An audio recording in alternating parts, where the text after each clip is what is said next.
mental health has been taboo. Simone, Naomi, Michael Phelps. When you look at athletes, they have to put on this mask. It just makes me ask the question, what does it cost to be the best? Is the NFL really prioritizing these players? Are they doing enough to protect these players?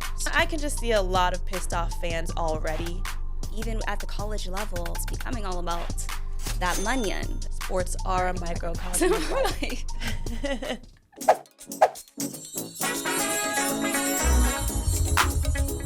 Hey guys, this is the Curls of the Game podcast. I'm Chloe Clark. And I'm Jaya Williams. Welcome, welcome. Oh my gosh. I'm excited to be here. I can't believe we're here. This is so real right now. It's been a long time coming. Like the lights, the mics. The whole setup, it's official. We're doing this. It's giving journalists. It's giving journalists. And you're probably wondering who the hell we are. Who Before are we these even girls? get started, before y'all are even intrigued to listen They're in. like, we don't know them. Yeah. They're like, what's going on? Why should we tune in, tap in for real?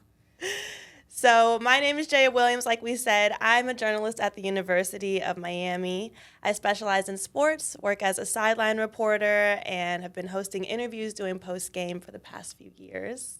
Chloe? Love that. Similarly, I went to school for sports journalism. I went to Loyola Marymount University here in Los Angeles, where I'm from, and I did my master's at USC. So I've been in the real world, I guess, for about a year now. I work in the Big West Conference as their director of multimedia content, interviewing different athletes, serving as their sideline reporter at various different championship events. So that's what I be up to, but I'm really just excited to get into this personal passion project of ours because it's been our baby for the past a while now. When did we even come up with this? A good 9 months, I would say. Yeah.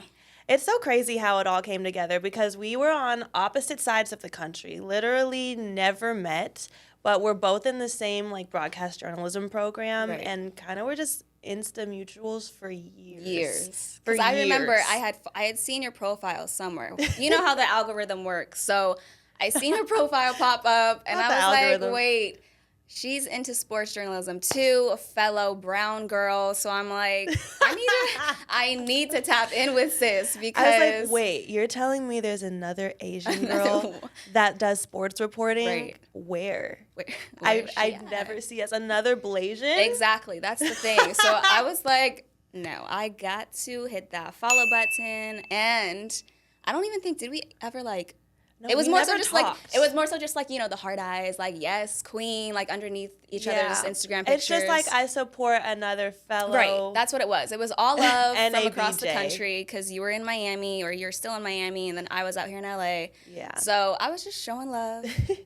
And then the way we met was even crazier. I was in LA on a whim. I never come to LA. Well, now I do. But she's here for the first time. I know, literally been in LA for the first time in a year. We met at Rolling Loud. Yes. Drunk. On some random shit. I was in Rolling Loud LA. They had those, what was that? It was Club section? Loud. So it was the VIP section, whatever. And I'm with my homegirls, having a good time, listening to Lil Baby, Future, yada, yada, yada. And then I see on Instagram this girl post that she's in LA at Rolling Loud. I'm like, wait a minute. I'm trying to scope out the scenery. Where's this girl at? And then next thing I know, I look behind and I see her. And when I tell you, I run up on her and her friends. No, when I tell you, I'm literally we just poured up, we're cheersing a shot, and I just see this figure running at me. I'm small little girl. This little girl. I'm wait, what's happening? I'm like, Jaya, oh my God, as if I've known her for years. No, that was the first time I even had seen her in the flesh in real time. So she was probably like, what is going on? No, it was so funny. Then we were talking for a while. Yeah. Mind you, there's little Uzis in the back. Everyone's partying, and we're sitting here really getting to know each other for the first time. We should work on something together. Networking for real. Networking for real. Concert while everyone else is trying to have a good time, and it's us saying oh, fellow sports journalists talking all this business talk. But that's just a lesson for everybody. always network. Wherever you Always are. network, especially in club environments. I feel like that's when you really meet everyone that's in the mix. That's true. Because honestly, fast forward, another instance when she was in New York. How many months later was that? it was that September. November? It was a good like 4 or 5 months. So 5 months later, she was in New York. I was in New York just visiting my brother who went to school at the time.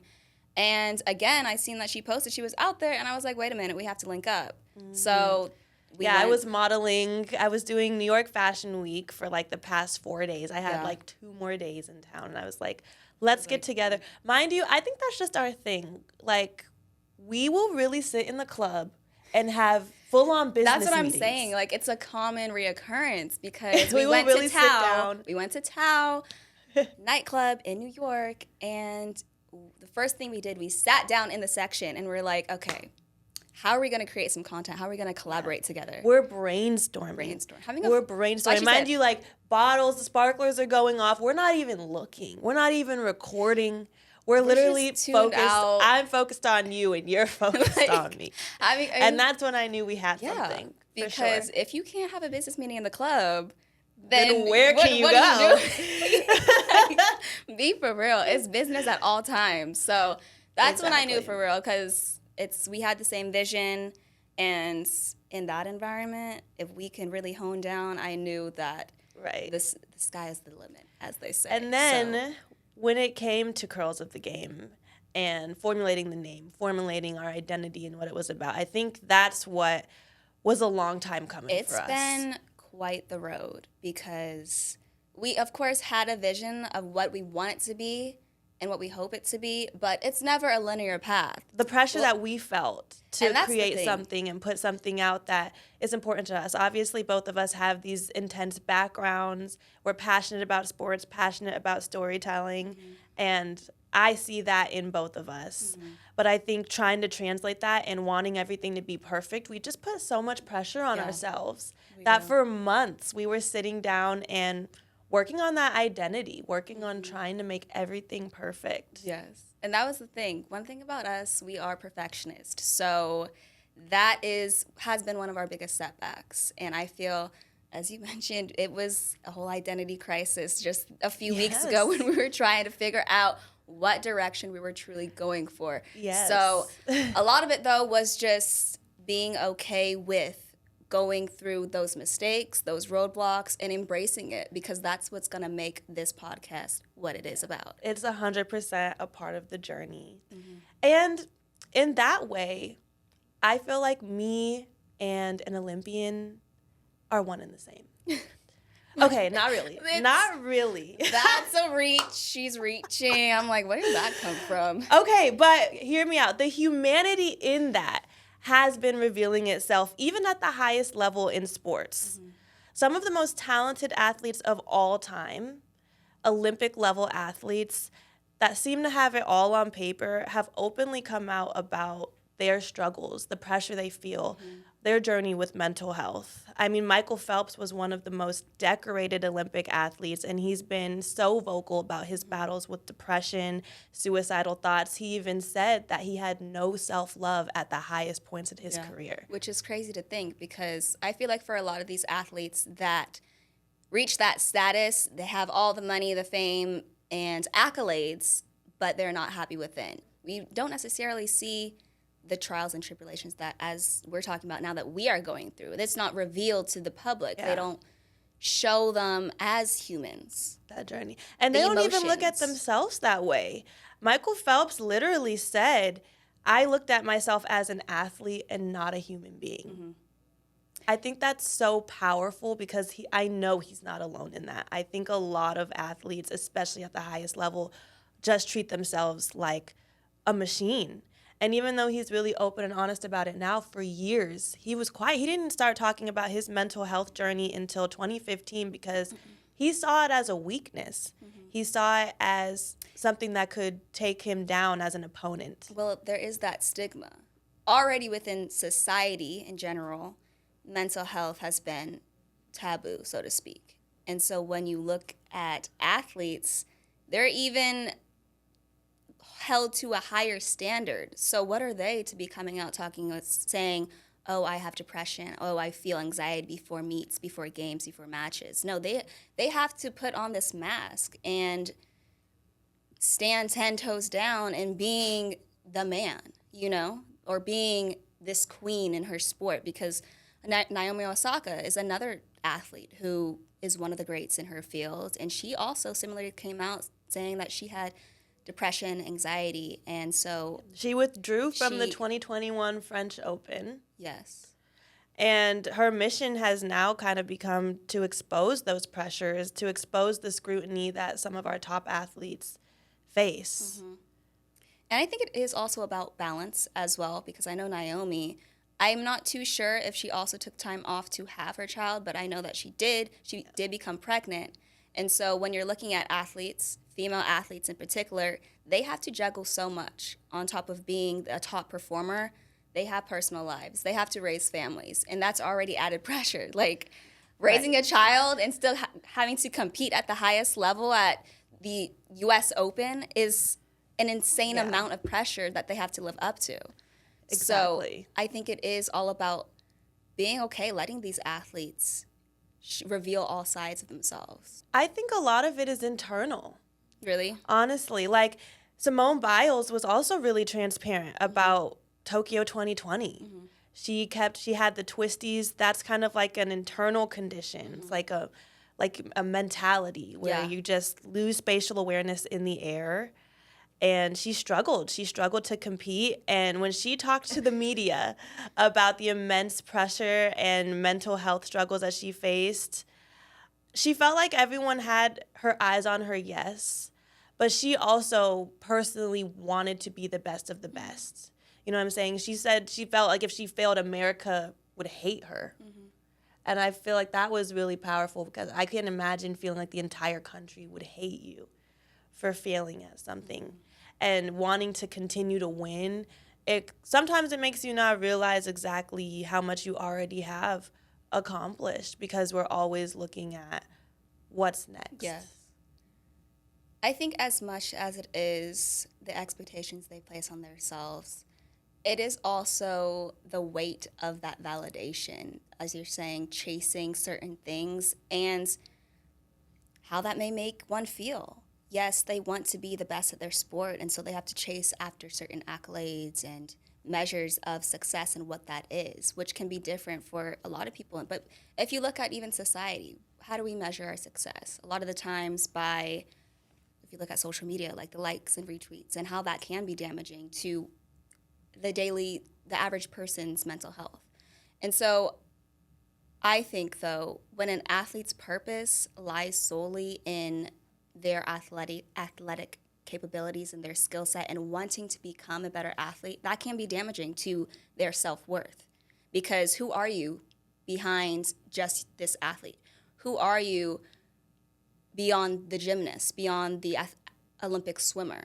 If I kept referring to you as, oh, Jaya the dancer, Jaya the model, Jaya the journalist, you might internally only see yourself as that, So I did for years. That's what I'm saying. For years. And so imagine how it is for an Olympic athlete, an MVP NBA star, So I think there is truth in that sense, where there are more sides. No, I do. And I just find it interesting. I find it interesting. Simone, Naomi, Michael Phelps, like these are three of our best, are the most notable Olympic athletes to date. And the fact that all three of them have been so open and honest, have had to withdraw in certain cases because of mental health, it just makes me ask the question, what does it cost to be the best? At what cost is it?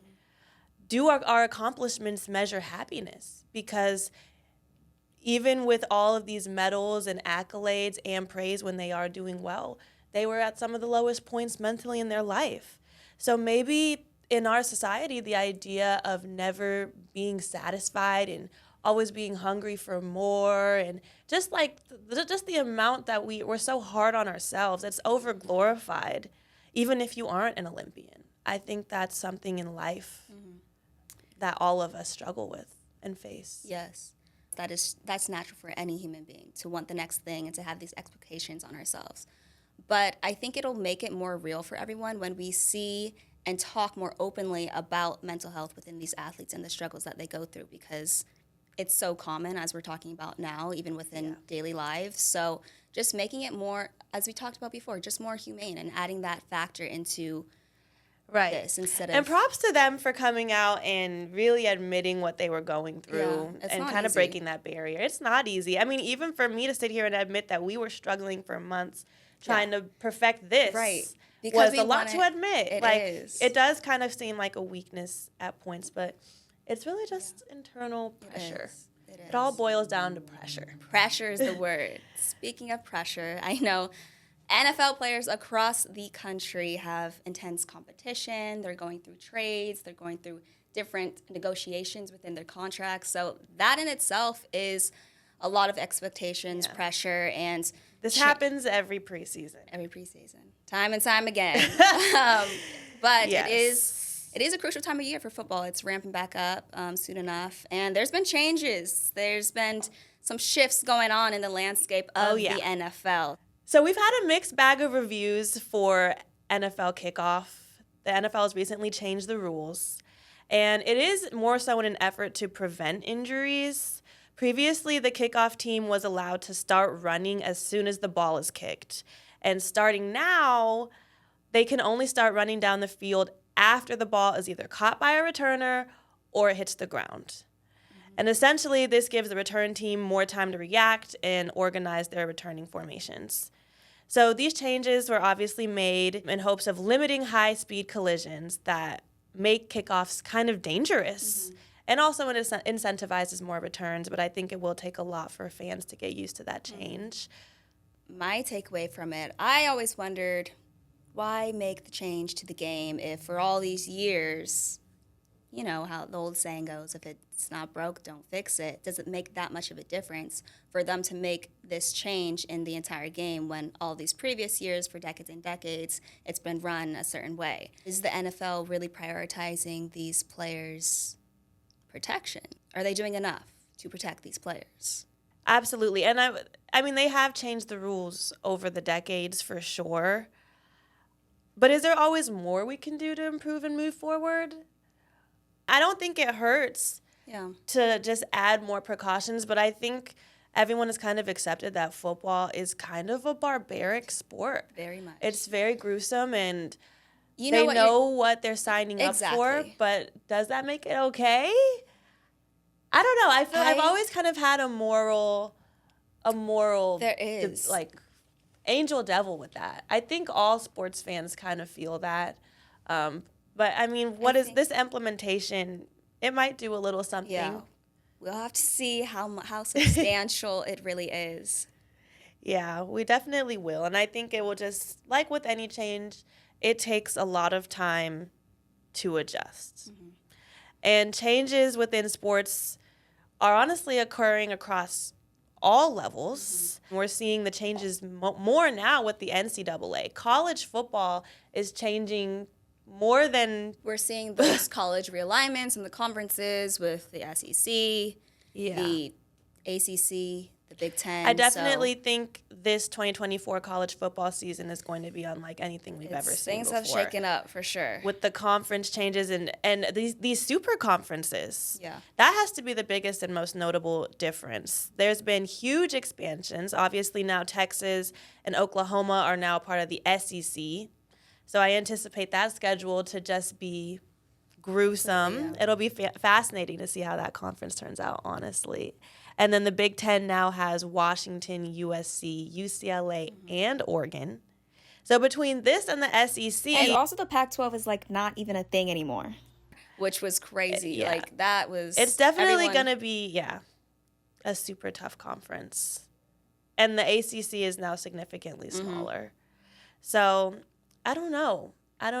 It's weird. I think it's going to be weird for everyone. I know that they've made changes within conference realignments for looking back at history. So this is nothing new, although it is a big, big change as far as, we're talking about the ACC, the Big 12 making huge reductions. But I think this also speaks about how the college sports landscape, it's becoming more and more commercialized because a big factor in this realignment is looking at media rights and how certain networks are in support of certain conferences now. I know Right. some aren't even being shown on whichever networks, Fox. So it's really proving how even at the college level, sports are becoming so much more commercialized, and it's becoming all about that money. It's always gonna, it's a business at the end of the day. Sports are a business at the end of the day. And I feel like that's definitely showing. It's showing now. And even the college football playoffs are going to be like nothing we've ever seen. It's now a 12-team playoff format. I'm like, that's crazy. 12? You went from 4 to 12? Right. How is that? So now there's a much larger handful of teams fighting for a spot in the playoffs to win the whole thing. I think what's the most interesting, though, is in order to be in the top 4 of the playoffs, you have to win a conference championship. So this means that if the top 2 teams are in the same conference, that number 2 team is now going to be in the 5th spot. So that puts the number 2 team at a huge disadvantage. Yeah. And it also means that the teams in smaller conferences with less competition are going to be able to end up in the top 4 a lot easier. Yeah. So I think what a lot of fans are worried about is the fact that teams that are maybe a lot stronger aren't going to be getting that same opportunity just because they're jammed into the same conference and it's super, super, super high competition. So I can just see a lot of pissed off fans already. They're coming. They're coming. It's going to be so interesting.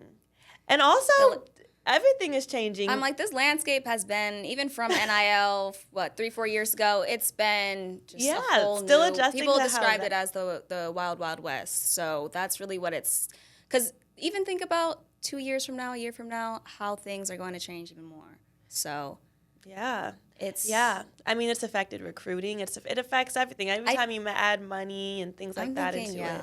The main thing is how competition is ramping up. They want these schools, these institutions, they want to be competitive in all aspects. So they're going to make those changes to make it happen, to bring in revenue and to up those television streams, get those rights. So, and I also think it's just going to be so weird to see Nick Saban as a commentator and not a coach. Like, whether or not you like Alabama football, it's his mark on the game is that's undeniable. Culture. Like, he's a part of, you say football, Nick Saban. Yeah. I feel like his departure marks the end of an era. And it's going to be really weird just to see somebody else coaching Alabama and see what they do with that and see him on College Game Day. Right. Just in reporting. In a different light. Yeah. For sure. It's just a totally new era. Landscape. And I shifting. think the underlying lesson of all of that is just that change is inevitable. Change is inevitable. It's a part of life.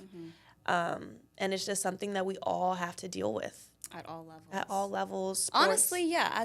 We're seeing from the very first topic of Olympics and mental health, the change, whether that be internal change in dealing with the changes of your life as a pro athlete, and then change within this NFL and college landscape.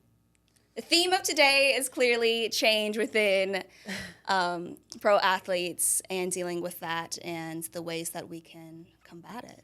Yeah, I think we all have to learn how to adjust and pivot in life. And when whatever's thrown at you, you just have to gotta be ready. Yeah, rolling with those punches. I think college football is no different. NFL is no different. Olympics is no different, and you and me are no different. No different. So I think that's kind of cool. I love being able to take certain stories from sports and be able to relate it To broader themes. Yeah, to broader themes and to real life. Because at the end of the day, sports are a microcosm of life. They are. They truly are. So before we take off, random thoughts in Roman empires. Is there anything that's just been on your mind? You know what I saw earlier this week was Snoop Dogg. First of all, Snoop Dogg is such a Renaissance man. Like, hear me out. Hear me out. Like, not only is he a rapper, like, an OG here in LA, but he dabbles in like everything. He was at the Olympics. He was fitted in a full-on equestrian fit. Did you just say equestrian? Do you see this fit? Like horse riding. Let me see. That's what I'm saying. He has to get up on and everything. Like, Snoop Dogg The helmet? is really, like... The helmet is He crazy. did not come to play. He's really... What event is this? The Grand Prix. Oh. So, yeah, he really came stepping. But, yeah, I'm just thinking about my dog, Snoop Dogg, and how he just is in every facet of life. Oh, he has to be one of the funniest people on the planet. Like, he's really a true business connoisseur. Dabbles in everything. I used to do sponsorships for his sunglass brand. See, that's what I'm saying. That's what I'm New saying. vintage sunglass. Shout out New Vintage. Saying. Oh my God, doesn't he have? Is he the one with the wine, or am I tripping? Oh yes, right. I think so wine, music, sunglasses, clothes. He does it all, and he's at like the Olympics. Who would have thought? Wow, good for him. You truly Grand can Prix. do it all in life. That's the moral of the story. Here's your lesson now. Just do it all. A man of many talents. So that was my random thought of the day. What about yours? So there's just something I can't stop thinking about. I think this is my Roman Empire. Have you heard about the 1985 NBA draft conspiracy? Honestly, I haven't. Why is this your Roman Empire? I can't get over it. So in the NBA draft 1985, they thought, the conspiracy is that the draft was rigged. Because at the time, back in the 80s, the NBA was on the brink of losing their TV deal with CBS, which would have resulted in major money or major revenue loss, right? So the theory is, back then, the way that they did the draft was it was in this big circular, like plastic tub, and they would just like kind of draw the envelopes out of that. Yeah. So the theory is that they put the envelope in the freezer. They put one of the envelopes in the freezer. Okay. So that when David Stern, who was picking the names, when he picked the name, he would know which one was Patrick Ewing. Yeah. Because at the time... Frozen. Yes, it was frozen. It was colder than the other ones. Right. So they put Patrick Ewing's name in the freezer because at the time Ewing was like the obvious number one pick, like the top athlete in 1985. And they wanted their franchise player, like their top player, to go to the New York Knicks because that was their largest market. Like at the time, that was the largest market the NBA had was in New York. Right. So their theory was if we can get our number one draft pick to the Knicks, we'll get more TV ratings. And I just feel like... Scheming and scamming, I see. I feel like that makes so much sense because everything is always about money. Well, yeah. And I could totally see the NBA rigging the draft if they were losing money. You know, everyone says every sporting event is rigged. They're like, the Super Bowl's rigged. The playoffs are rigged. So at this point, I'm not surprised. The NFL is scripted. That's what I'm saying. So I really wouldn't be surprised. At this point, it's all a simulation. Like, that's what I'd be Honestly, saying. the NFL script theories, I'm like, some of the shit that happens, I'm like, sometimes this can't be real. And sometimes the scripts, like for the playoffs, one of the years, it was actually like, someone's found some legitimate script, like from the television. You know how the reporters have certain scripts, like one of them got leaked, I guess. I don't know how true or untrue it is. You know, it's social media and the internet, so who really knows? But a legitimate script had gotten leaked that had released the winners for the finals that one year. So shit like that. And The Simpsons be predicting everything. Low-key. Another Low-key. Roman Empire Low-key. that I can't get past. So is this all just a simulation? I guess I'd be saying that. I guess we'll never know. But in 1985, something was up. The NBA was up to something. A little suspicious.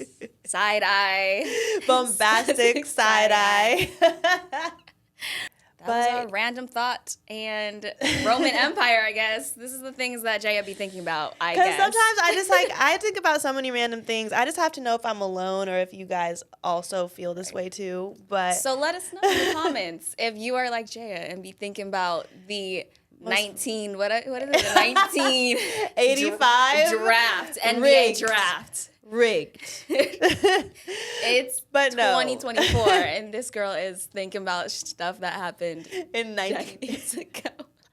But hey, if you like it, I love it. Thank you. But no, in all seriousness, thank you guys so much for tuning in to our first episode. If you stuck through it and listened to us ramble, You're a real one. thank you for believing in our vision. I hope you enjoyed the episode, and We have more on the way, so stay tuned and be sure to like, comment, subscribe, follow us on Instagram, Curls of the Game, and our YouTube. So tap in.